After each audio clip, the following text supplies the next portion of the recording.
YouTube. So it's a wonderful Tuesday evening. Here in Canada, we just came out of a long weekend, so yeah, mine's still in gutter. But here on the bench today, a project I've been wanting to do for a while. It's my little Poulan Pro 255.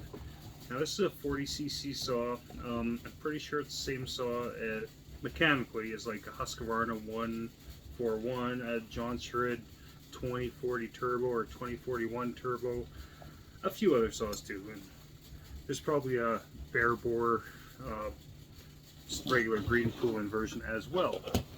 But all I've done to this is when I got it, I think I put a carb kit in it and I did a slight muffler mod. It's actually a good little cutter. In some ways, I'm kind of worried about taking it apart and modifying it, but I'm not going to go too extreme. I'm going to do some flow porting, I think. I want to do a better muffler mod. This saw is actually a nice little saw to use. There's no doubt about that. Well, let's check what the compression is on this little bad boy. It's French. See, actually on AliExpress I can get new cylinders for this thing. The market is for the 41, but they're the same. I have new crank seals coming for this from AliExpress as well. Yeah, spark plug. Looks like two players. See what kind of spark plug this actually takes. It's a CJ8.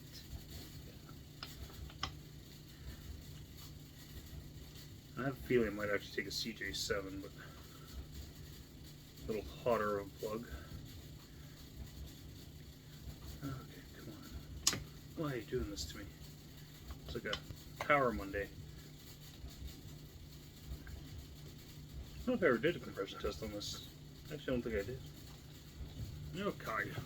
Let's see what we got here. There's some throttle lock on this.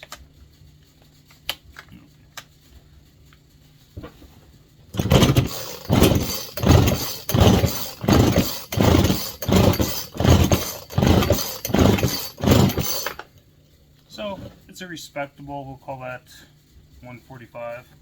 It's not great, it's not bad though. I'm just trying to do a new set of rings while I have this apart. I might find some new rings with this guy. So let's proceed with taking this bastard apart. Get the air filter good clean. See, this has the same air injection of like the Husqvarna 141 or 41 or whatever we'll have, and same with the John Shred turbo ones. They're all the exact same saw. I mean, I don't know why these get bad rap. They're just as good as their Husqvarna and John Shred counterparts. I don't care what people say. That is basically it. Okay, so well, that's kind of weird. The anti-vibe spring goes right to the cylinder. I never noticed that before.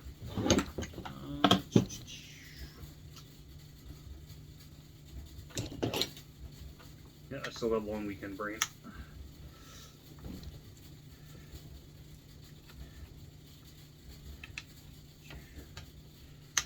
I really want to find another one of these, also a 295. Yeah, there's the 4620s you can find pretty easily, but I actually want one that's labeled as the 295. And I want a 305 as well, and a 335. So if anyone's got Poulan Pros they're willing to sell or do some horse trading with me, maybe for some home lights or something, let me know. I'm more than happy to.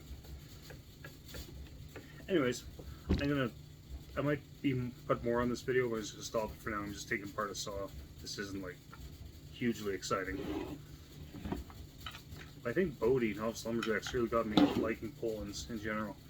I got two coming. One's a 3400 counter vibe, which aren't the greatest saws, but I wanted one for the collection. Also, I got it's like a BOGO one. It's a Poulan 2550 silver edition. We'll see if I can do something with that. I love all chainsaws, so I'll do something with it. Okay, see you in a bit. Bye. So yeah, this particular saw has the cable set up, which I kind of have a love-hate relationship when I think about it, because it feels weird. It feels weird. But apart from that, I mean, if you were to modify a saw Like on my Beijing Banshee there, where the carb's like not where it's supposed to be. The one thing about the cable throttles is it'd be a lot easier to reroute and remount so that everything works properly.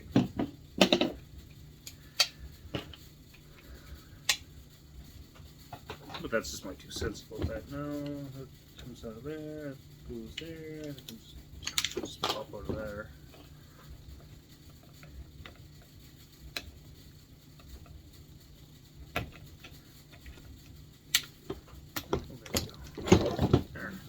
Pop off of there. Should it? No. Doesn't want to. Being a bastard. Okay. I know it's fine, but to me it just seems very odd that there's a anti-vibe spring that goes right to the cylinder, but it is what it is. Who am I to judge? I don't build chainsaws. Poulan does, or did.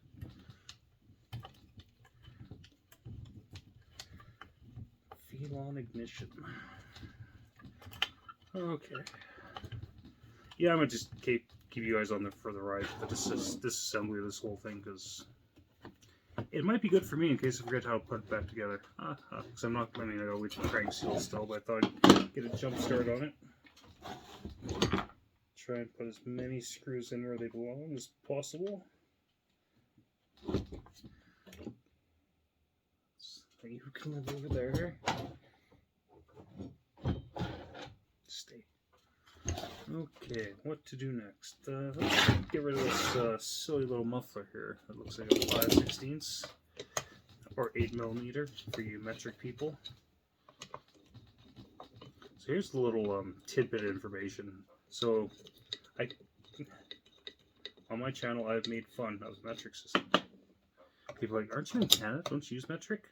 Well, it's kind of, the government uses metric. Speed limits are in kilometers per hour. But it's funny because you go to the grocery store, and even though, because the government's metric, everything has a gram amount or kilogram or milliliters. But you also have to look, like you buy a jug of milk, it's 3.79 liters, which is 1 gallon. You go buy a brick of butter, it's 454 grams, which is 1 pound. You go buy orange juice, and it's 946 milliliters, which is a quart. Land is sold in acres, not hectares. Yes, how much they weigh in Canada? It's in pounds. How high they are? Feet and inches. At work, trade standard, unless you're working for the government, in Canada is still inches and feet.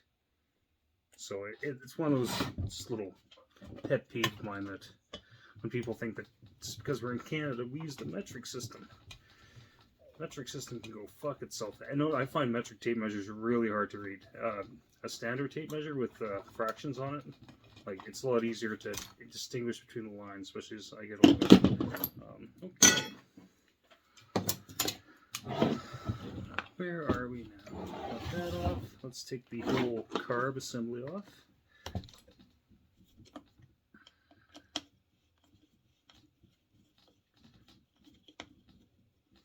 What's Kevin doing? He's ranting about the metric system. And that was Justin Trudeau's father, Pierre Elliott Trudeau, was the one that brought in the metric system in Canada. So he's to blame. He's an idiot, just like his son is. His mother was a whore, Margaret Trudeau. No, I won't go on a rant on the Trudeau family. Our Prime Minister is a former drama teacher and trust fund baby. That says it all. Oh yeah, I changed the fuel line on this too. That was actually a pain in the ass.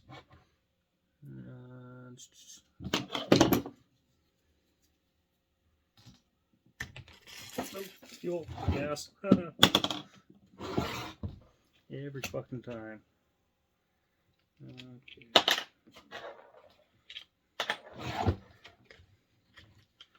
Silly cable bullshit out of the way.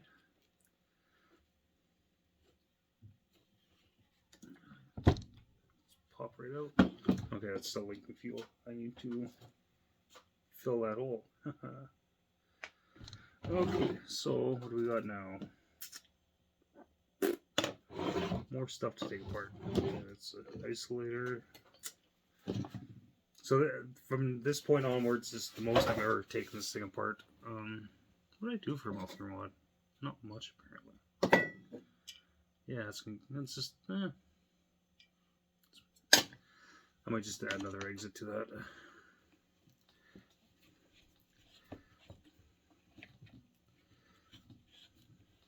Yeah, at least this thing will get nice, good old cleaning.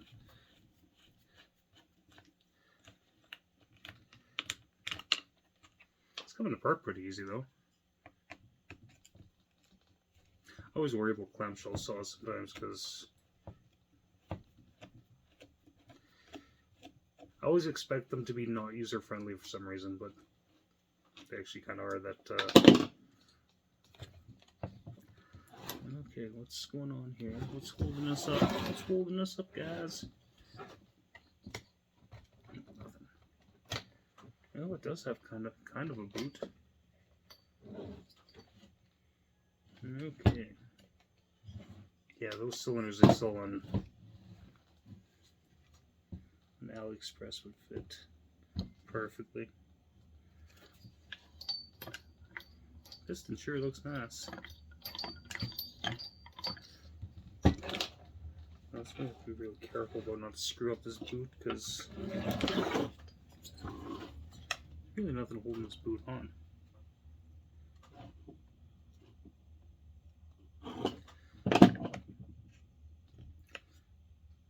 Let's see if we can get new boots. Yeah, it's just a little.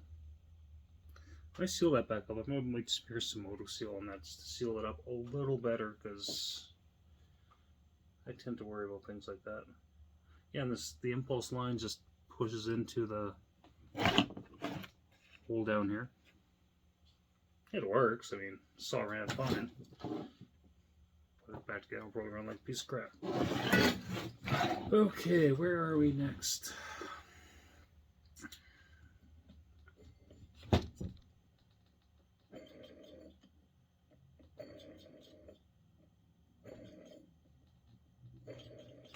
Put quite a wobble to it. You see that? Anyways, hopefully that's not a big deal. So I guess I gotta take the clutch off here.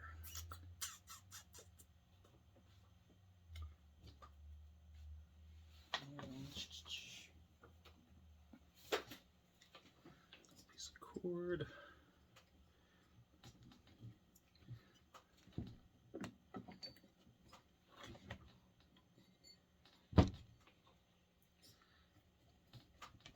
Again, make sure not to get it in the exhaust port because that's a very not fun time.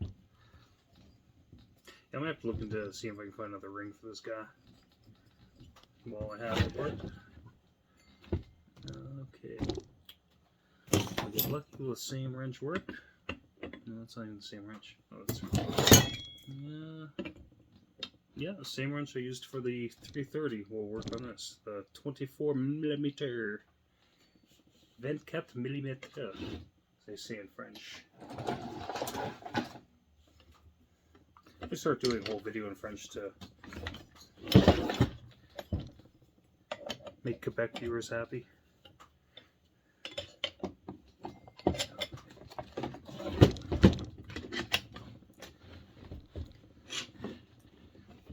Okay, pause you guys.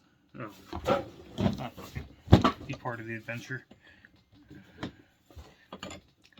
It's just in a really bad spot to get it off. And I'm doing fucking backwards too. Jesus fucking Christ. Must be a power Monday. Not Monday at all, but.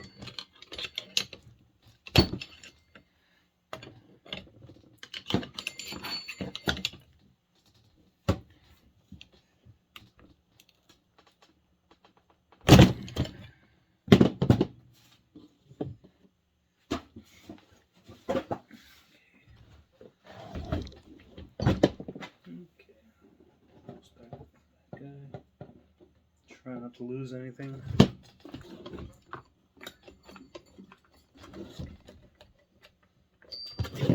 Did go off, didn't it?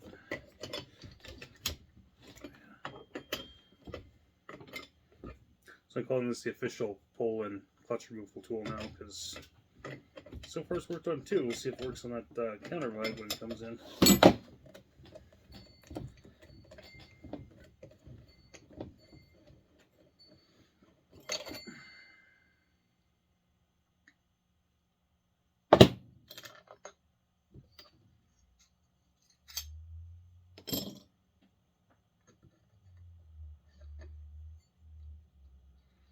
I don't know if I will, but I'm almost half-assed tempted to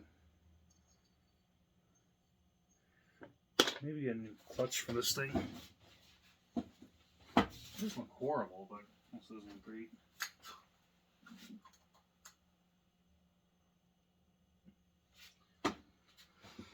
We'll see. That's a maybe. If budget allows, maybe I will.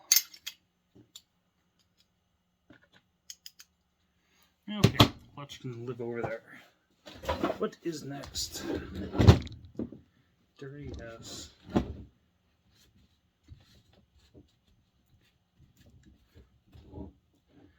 If I have to, yeah, I'll probably do it.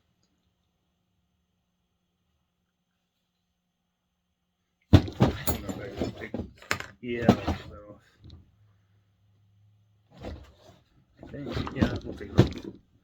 I don't know what I'm doing. I've never, like I said, I've never been into one of these this far before, so try to get the oil pump off. There's just 2 bolts either side there. There are Phillips. Of course, they're different. Clean up the heads a bit. They're full of crap. Judging by the overall condition of this saw, and though the sprocket has, I mean, there's wear on the sprocket, but I mean, it's nowhere near to the point where it has to be replaced. I don't think this saw has seen a ton of use. I've seen some, but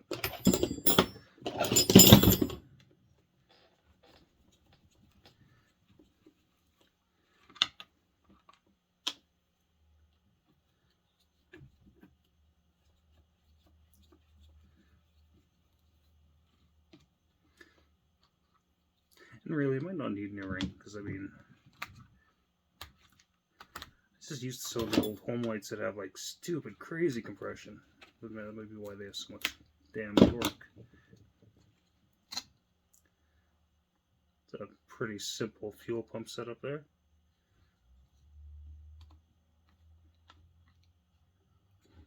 But hey, a metal worm gear on here. It's always nice when you see the metal worm gears on here. Okay, I'm gonna take these bottom bolts out, which look like 3/8. Which once upon a time I had 3/8 on the driver out here. That one, oh, there we go. What size is that? That's 3/8. Oh, it's 5/16. Yeah, look bigger. Oh, jeez. This might require a ratchet. Yeah, that's gonna need a ratchet. And pause you guys for a bit. And we are back. Socket extension.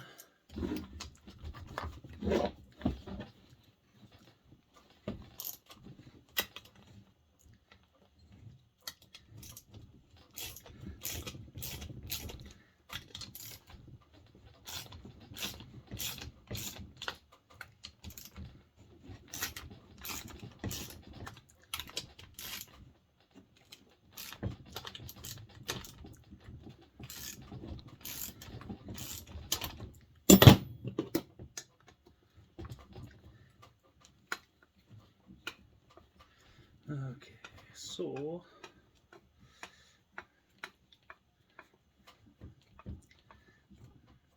I really need an impact driver for doing this shit. That'd make life so much flipping easier.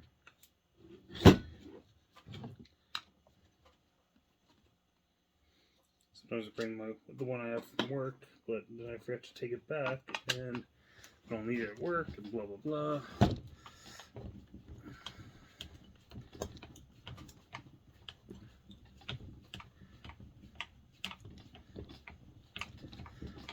Okay, I'll pause you guys for a bit. This is kind of boring just watching me screw.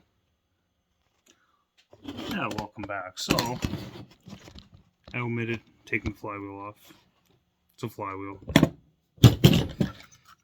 So, down to the... So, it is nice to know you can buy these cylinder sets for cheap off AliExpress. I hope I don't have to do that, because that means I fucked up, which I don't want to fuck up. See, it's another thing to check, because I want to see the crank seals I ordered were for 141. The cylinder blocks for the 141, I'm just judging by pictures, but they look identical to this that they sell. Those weren't very tight. They're supposed to be tight. I don't know. See other people saying, but T-handle Allen keys are a must. Although, one thing I don't like about these is these have the, can't see on this one because it's broken off, but they have the ball on the end. I was trying to take the cylinder off the rattly and that ball snapped. Still haven't figured out how to get it out of there. I mean, the saw is functional. That's what I was taken apart, but yeah. I will have to deal with that one day. I think I might actually, where the ball is broken off, put a dollop of oil in there and then run the saw hard. And hopefully, it'll just lodge itself loose with all the heat and the oil, and in theory. It's a sound theory.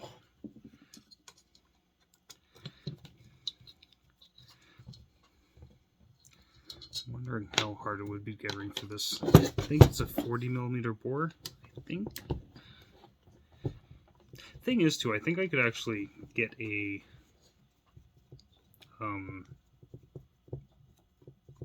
I think the engine from a 295 might fit in here.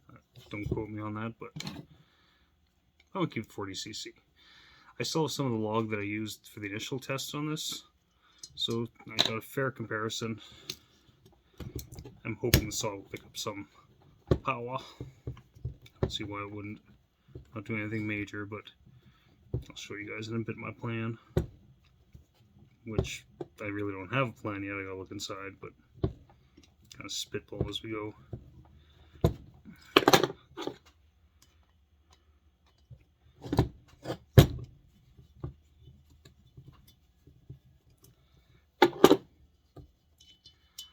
Okay, those guys are off.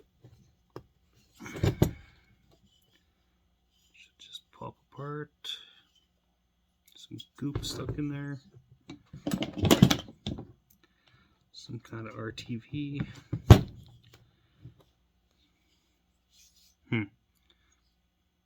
They really don't leave a point to pry. Be nice if they did, but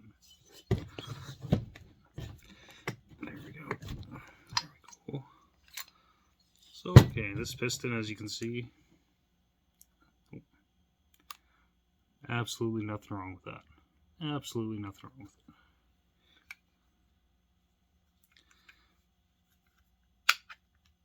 I'm thinking the crank seals I'm getting will work.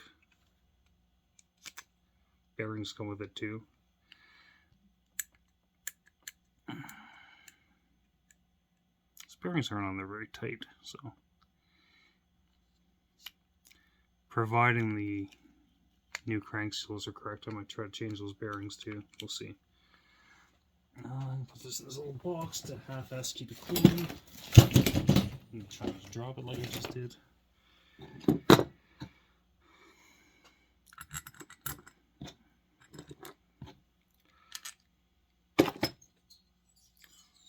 So, it's obviously a chrome line bore, which Poulan Pro should be. It's just got dual transfers like that, which is kind of disappointing, but it is what it is. Where's that bottom piece?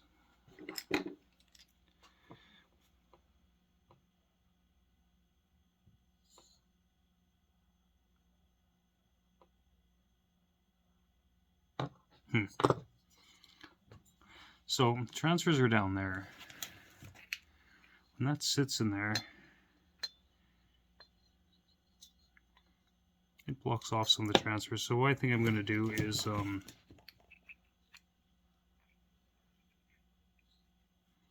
see something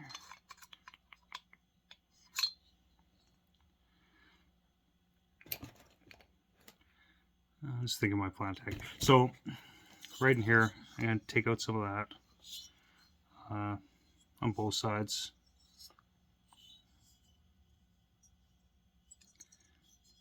I might try and take some of the ridge off in there too.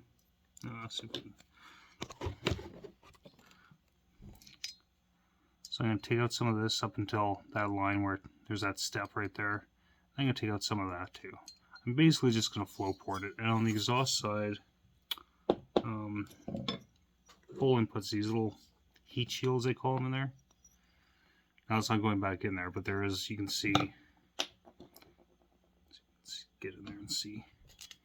There's a step where that's at. So my plan is to just take the Dremel and just widen that out a bit. Basically, I'm not going to go right to this height. I'm going to like just, that's kind of curved. I'm just going to kind of make a flat line there, just so it flows better. Okay, and that's it for tonight. Part 2 might not be for a while because I got to wait on crank seals, but it came apart easy. That's how Poland's come apart easy. Even that 330 I got from Bodie, that thing was a dream to work on. Anyways, YouTube, take it easy. Hope everyone's having a good day. See you another day.